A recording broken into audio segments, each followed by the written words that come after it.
আমাকে শুধু সময় সময় খেতে দেবে তাহলেই হবে।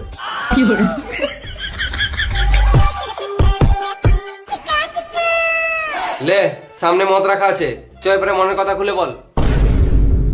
পেটটা একটু না পড়লে বেরোবে না। ঠিক আছে তাহলে শুরু করা যাক।